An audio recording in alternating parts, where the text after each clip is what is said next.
잠깐 우리 목사님께서 또 잠깐 한 말씀 올리고 찬송을 하라고 명하셔서 순종하는 마음으로 이제 몇 말씀만 간단히 하겠습니다. 많이 하세요. 근데 이제 제가 어디서 들은 소리도 아니고 또 어떤 책에서 본 것도 아니고 제가 어렸을 적부터 제 눈으로 보고 제 어머니로부터 이렇게 듣고 이렇게 한 모든 얘기를 잠시 하고자 합니다. 그렇게 하시고 저는 김동은 장로입니다. 근데 제 고향은 평안북도 용천군 양안면 오성동 159번지가 제가 태어난 이북 땅에서 태어난 저입니다. 그런데 제 어머니는 한승열이라는 분이 아버지를 모시고, 그러니까 저한테는 외할아버지죠. 그분이 청년 때 아니라 청소년을 벗어났을 때 신우주 가을이라는 곳이 고향인데, 그건 한씨 모여서 사는 한씨의 집안이 사는 그 동네인데, 거기서 스코틀랜드의 이 목사가 이렇게 중국을 거쳐서 들어왔는데 먹을 것도 없고 생명의 위협도 받고 해서 뛰어들어간 곳이 한승열이라는 청소년을 벗어난 그 한승열 씨 집에 들어가게 됐습니다. 그러나 그때는 코 높은 사람들 양코백이라고 해가지고 무서워하고 그럴 텐데, 그 한승열 청년은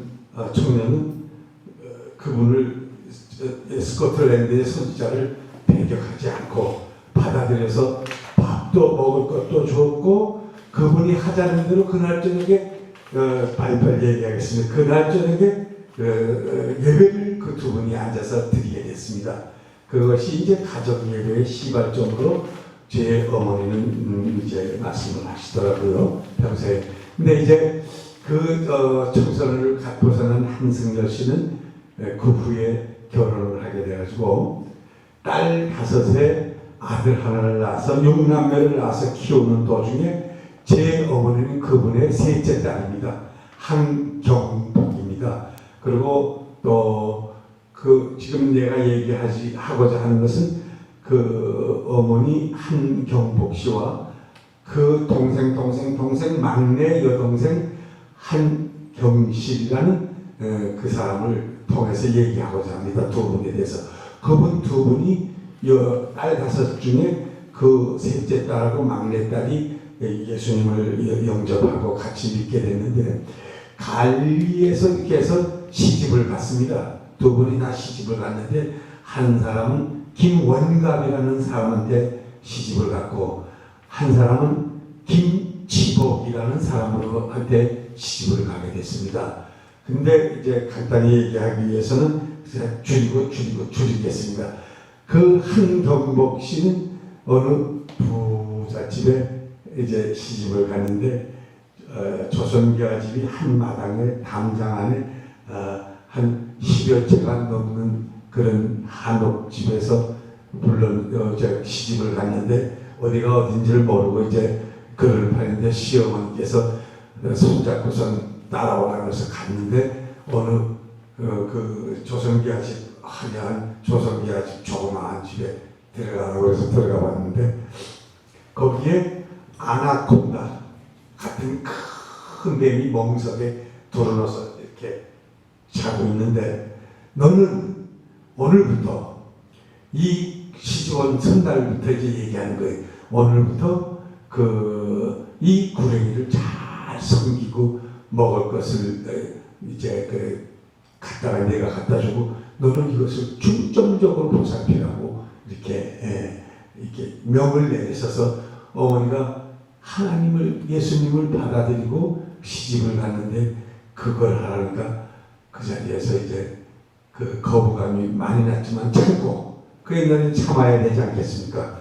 참고 어머니 말에 순종하는 척하고 살았는데, 할아버지 김경륜 씨라는 사람한테 어떤 또 청년 같은 그때 40대가 이제 시집장가들 보내고 그랬는데 그 할아버지 친구, 시아버지의 친구가 한 놀러 오는데 그 후에 그 사람은 그 아나콘다 같은 뱀을 우리 집에다 갖다 놓은 그 장본인이고 그분은 그 구렁이를 인도에서 수입해다 거기다 갖다 놨는데 구렁이 섬기는 집안으로 만들었습니다. 그 할아버지는 김경륜 씨인데 그분이 이제 왔다 갔다 하신 분이 길선주 씨라는 분이에요.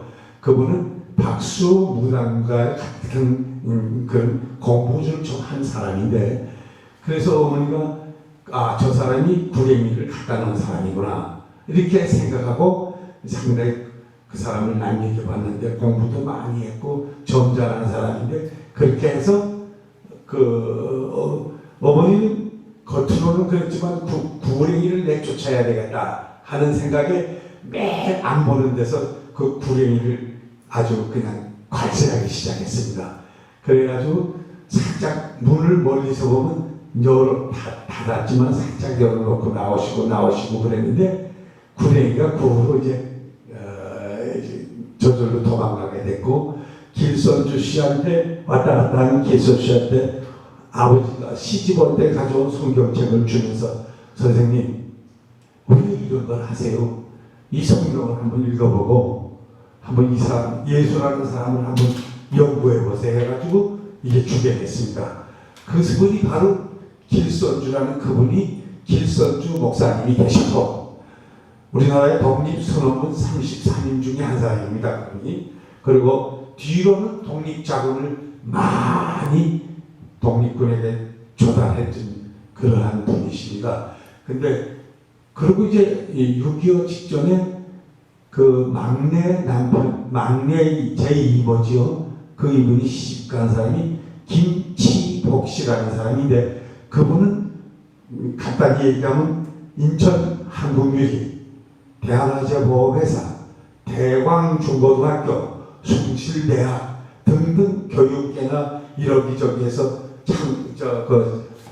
학교를 세우시고 기업을 하셔서 상당히 부를 쌓았는데 이분이 바로 누군가는 한경직이라는 젊은 목사를 데리고 다 죽어가는 그분이 폐가 하나가 없는데 그 다 죽어가는 그 분을 모시고 38선을 넘어와서 영락교회 등등 하나님의 일을 많이 했던 겁니다. 그러니까 한승열 씨의 그 집에 찾아온 그 목사님 선교사로부터 이제 성령의 역사가 이렇게 우리 집안을 통해서 역사가 일어나게 돼가지고 한국으로도 와가지고 많은 미션 밑에 교육기관과 그 자금으로 재벌이 된 그 재력으로 많은 하나님의 일을 하게 됐는데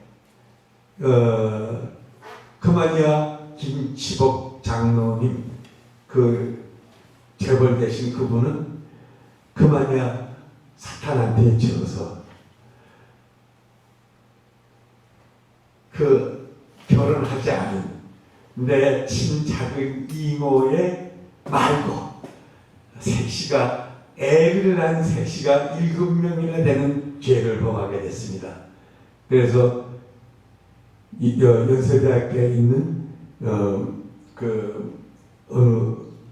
교수님의 그 마지막 선고를 받게 됐습니다. 장로님 신영호 씨입니다. 신영호 교수인데 당신이 이러이러한 죄를 많이 짓고 영락교회 장로로서 사표를 내던가 여기를 떠나던가 하라는 마지막 통보를 하고 만약에 이 말을 안 들었을 때 몇 월 며칠 날에 좀 기자를 모아놓고 기자회견을 한다. 이래가지고서 기자회견 하기 직전에 한 번은 용서했는데 그분이 김치복 씨가 또 말을 안 들었습니다. 그래가지고 그 기자회견 직전에 그만 하나님으로부터 그 들림을 받아서 영락교회에서도 망신 안 당하고 또 우리 믿는 사람들도 망신 안 당하고 이렇게 해서 지금 그분의 모든 것은 남대문 시장에 있는 20몇 층짜리 빌딩 하나 나왔고 그의 아들, 둘째 아들 그 김성만이 있는 인천 판유리 한국유지의 최대 주주로 한 사람만 남겨놓고 싹 하나님이 거둬가셨습니다. 그러한 얘기가 있는데 이제 이걸로 끊치겠습니다.